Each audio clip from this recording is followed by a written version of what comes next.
I found out my husband is obsessed with my sister, even going as far as to use money meant for our disabled child to pay for her OnlyFans. My whole reality just shattered. Hi Reddit. I've never posted here before. I never thought I'd be one of those people who come crawling to the internet, heart in pieces, looking for strangers to make sense of something that doesn't make any sense at all. But here I am.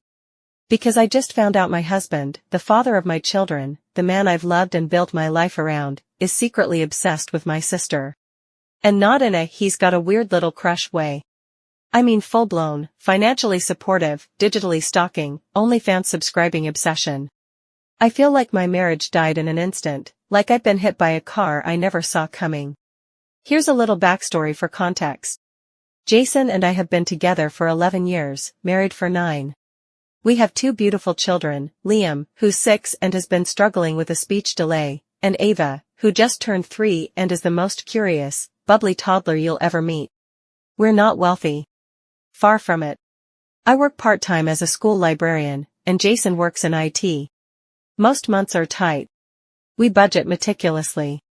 I stretch our groceries like a magician. We skip date nights, we haven't taken a vacation in 3 years, and we use hand-me-downs whenever possible. But I never minded. Because I thought we were in it together. I thought every sacrifice was something we'd decided on as a team. My younger sister, Chloe, is 28. She's my polar opposite in many ways, bold, beautiful, free-spirited. She's got thousands of followers online and she runs an OnlyFans account. It's a full-time job for her. She's never hidden it. She's transparent about her work, careful about her boundaries, and she's actually been really smart with her finances. She even bought her own condo last year. I've always supported her, even when others in our family raised eyebrows. Jason always acted a little strange around Chloe. Laughing too hard at her jokes. Lingering in the kitchen when she was visiting. Once I saw him accidentally walk into the guest room when she was changing, and he made a whole awkward show of it, like it was a mistake. I confronted him back then, and he brushed it off. Really, babe? She left the door open. I wasn't trying to see anything.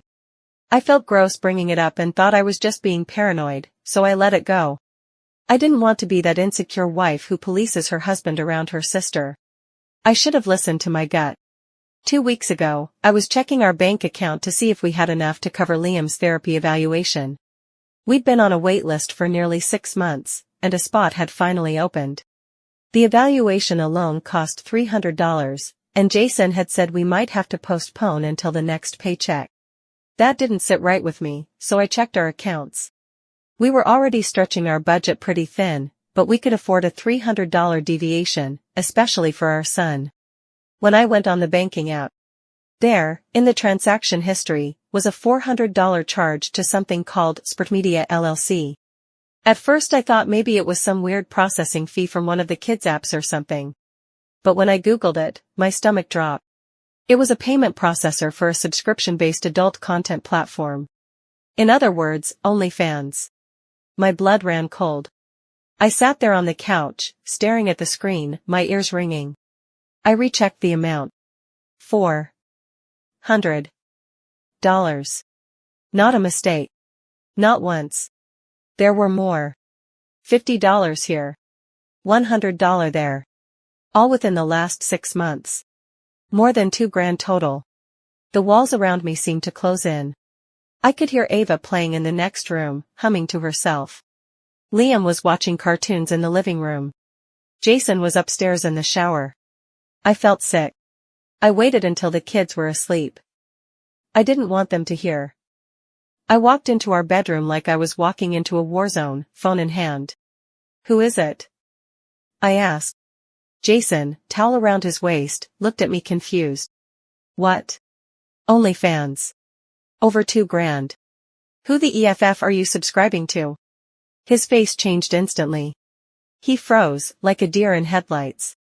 I watched his Adam's apple bob as he swallowed. Babe, it's not what you think.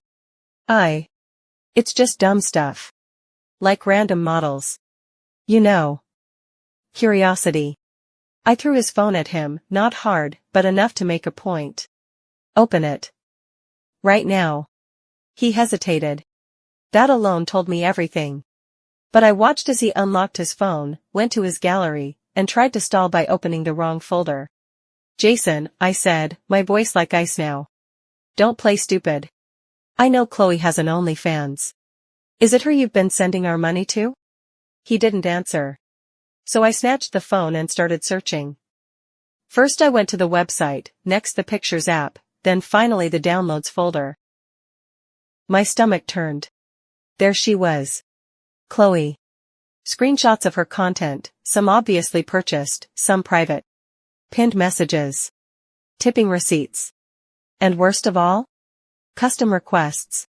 One said, could you wear that blue crop top from your IG story and say my name? And then there was a video file named 4J. I was going to vomit. What the hell is this, Jason? I was crying now. Shaking. I couldn't breathe. You've been paying my sister for porn? With our joint account? Using our kids' money? He sat on the bed and put his face in his hands. I didn't mean for it to go that far, he whispered. It just started, as curiosity. I was lonely. We haven't been connecting, and she was there. She's my sister. I screamed it so loud I'm sure the neighbors heard. She's not there. She's not an option. She's family, and she doesn't even know you're watching her like this. He sobbed. Like full-body sobs. Said he was disgusting. That he hated himself. That he knew it was wrong but couldn't stop. That he never meant to hurt me. Do you fantasize about her? I asked coldly. When you're with me. When you kiss me. When you're inside me, are you thinking about her? He didn't answer. His silence told me everything I needed to know. I packed a bag that night. He didn't bother trying to stop me. He just sat on the bed looking defeated. I put the kids in the car while they slept and drove to my parents' house. My mom answered the door in her robe. She took one look at the devastation on my face and immediately pulled me in for an embrace. She held me tightly while I cried. Where things stand now. I haven't told Chloe yet. I don't want to. I don't know how. She doesn't know who Jay is. She doesn't know her own brother-in-law has been buying her content with our shared funds, making requests, fantasizing about her. I don't want her to feel invaded, but I know I can't hide it forever. I don't blame her. I want to protect her too. I called a lawyer. I've started the paperwork. I've opened my own bank account. I've canceled his access to the joint one. He's been texting me nonstop. Long, rambling apologies. Voice notes. Promises to get help. He says he has a serious problem that isn't completely his fault. He says it's an addiction. He claims he's starting therapy. He even signed up for one of those sketchy psychology subscription services. He said he'll do anything to fix this. But some things can't be fixed. He robbed me of my peace, my dignity, my safety. And obliterated my self-esteem. He betrayed our children. How the hell do you come back from putting your creepy obsession before the needs of our children? You can't. You can never come back from that. Update. Hey Reddit. I didn't think I'd be back so soon. Honestly, I hoped I'd just let the dust settle. But things have escalated both emotionally and legally within my family. And I need to get this all out before I scream into a pillow again. Thank you to everyone who commented on my original post. I read every single message between taking care of the kids, fielding texts from Jason, and quietly falling apart in my childhood bedroom at night. I want to update you on 3 major things. Number 1, telling Chloe. Number 2, Jason's unraveling. Number 3, what my family is doing and not doing. Okay, so telling Chloe was one of the hardest conversations I've ever had. And I've had to tell people their parents died. I used to work in a hospital, for context. I knew I couldn't keep it from her. I didn't want to have to constantly lie about what's going on with my marriage. She deserved to know who one of her paying subscribers was. That he had been requesting custom content. That he was my husband. So I waited until my parents took the kids to the park. Chloe came over after work one day, all bright and sunny like she always is. She brought us snacks, not knowing I hadn't eaten properly in days. She walked in, took one look at me, her eyes widened, and asked, "Whoa, did someone die?" I told her we needed to talk. She hesitantly sat down, her face solemn. I didn't know an easy way to say it, so I just blurted out whatever came to mind. I will never forget how her face changed from concern to disbelief to horror. She kept saying, "No. No. No way.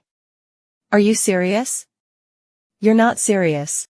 When I showed her the screenshots of the custom messages, the $400 tip labeled blue crop top vid please, she gagged.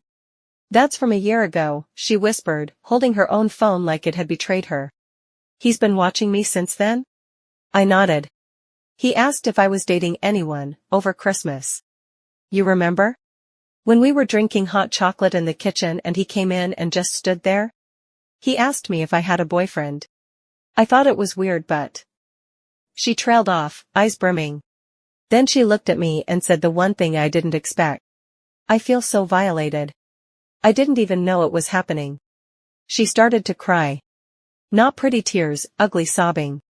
She kept whispering that she never wanted to hurt me. That she didn't know. That she was going to delete her whole account. I begged her not to.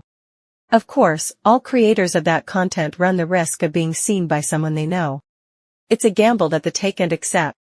But what Jason did was almost predatory. "You didn't do anything wrong," I told her. "You had no idea. And this is your job. He invaded your space, not the other way around." Eventually, she agreed to keep the account, but she blocked Jason immediately and reported him. She said she'd add his name to a personal blacklist she shares with other creators. She also offered to give me the money back. I refused. Though I was tempted. But that money isn't her responsibility. It was stolen from me and the kids. If anyone owes someone, it's Jason. And he'll pay for that one way or another.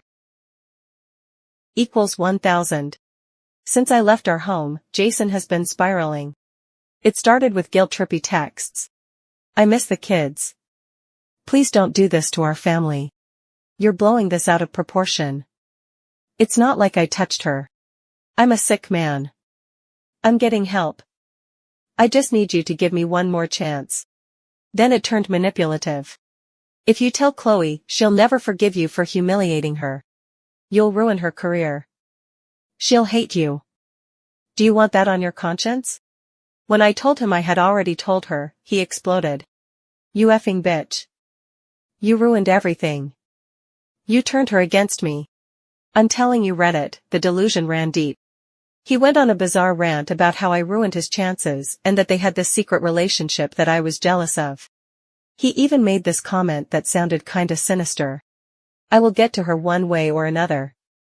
You can't stop our love." That was the last straw. I blocked him. I had my lawyer send an official letter through email to cease contact and communicate only through legal channels. I also sent the text to Chloe just in case. Jason showed up at my parents' house 3 days later, pounding on the door. I told the kids to go upstairs and locked myself in the kitchen with my mom. My dad, retired military and not one for theatrics, opened the door and stared Jason down like a drill sergeant. "You're not welcome here," my dad said flatly. "Leave now." "I just want to see my kids," Jason pleaded. His voice cracked. He looked awful, hollow cheeks, greasy hair, like he hadn't slept in days. "Then take it to court." My dad shut the door. Jason started texting from a different number. This time it was threats. "If you try to take full custody, I'll tell the court you're mentally unstable. I have rights, and you can't keep them from me forever. He's just trying to scare me. But I'm documenting everything. Screenshots. Dates. Voicemails." My lawyer said this behavior will absolutely work against him in court. My family is divided. My parents are fully on my side. They were disgusted when they found out everything. My mom actually cried for both Chloe and myself, muttering things like violation of unspoken rules and how could he choose anything over his own children's needs. My dad, ever the practical one, has already offered to cover legal fees if I need them. But my older brother? A completely different story. He thinks I'm overreacting. So he watched porn. Big deal. Chloe puts herself out there, what did she expect?